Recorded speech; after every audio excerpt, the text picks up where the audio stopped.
Bismillah деп 4-cü qavatqa chiqib keldik. Өзі 6 qavattan тұрады, 4-cü qavattan бүгін сіздерге ремонты сонун болған үйді сіздерге сунушта. Bismillah деп бұл тараптан баштай тұрған болсақ, бұл жағы қонақ бөлме.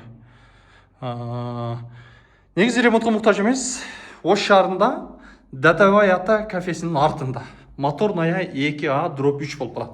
Ошский район, Датовая ата кафесінің жанынан кіріп келсеңіз болады. Ескі Қанекей тараптан кіріп келсеңіз болады. Квадрат метрі 86 квадрат метр. Квадрат метрін арзан қойылады. Ушы тұрышта бардығы қалады екен, квадрат метр 1100-ден. Ешіктері жақшы, бүт бардығы жақшы. Бұл жақ болса жуынып тұрған шмелбе. Айлана тегерге кафеленген, ыстық су, мұздақ су бар, бүт бардығы жақшы, әрістен қойылған. Холл, зал, кенен. Бұл жақ болса ашық қана.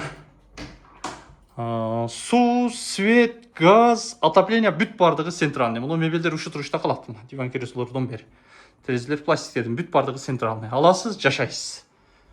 Ошондо 86 квадрат метрді көбейтөстүр 1100-ге. Түшү берүү жолу бар. Ипотека жолу жок. Отопление жакшы, терезелер жакшы. Бул балдардын бөлмөсү. Муну мебелдер дагы калат. Негизи азыр псолор 1100, 1200 болот. Сырткы темир эшик, бронь эшик. Бул жагы болсо ажаткан. Айлана тегереги кафелденген ыссы суу, муздак суу бар. Бул жагы болсо ата-энелердин бөлмөсү, уктоочу бөлмө. Терезелер пластик деп айттым. Дагы бир жолу кайталайм. 86 квадрат метр 1100-дөн. Сизге буйрусун, сизге насип кылсын. Датовая ата кафеси, эски Қанекей ресторанынын артында моторная 2А/3. Азыркы 3 бөлмөлүү батирдин дарегине токтоло турган болсок, биз Ош шаарындабыз, тактап айтканда моторная 2А/3 дарегинде турабыз. Зайнеп жактан келгенде Ошто. Районго киресиз, райондон келген мына жерде Датовая ата кафесинин жанынан эле пешком кирип келсеңиз да болот. Бул жакта машина менен кирип келсеңиз болот. Мектеп балабакча машыкаттан такси каттам абдан ыңгайлуу.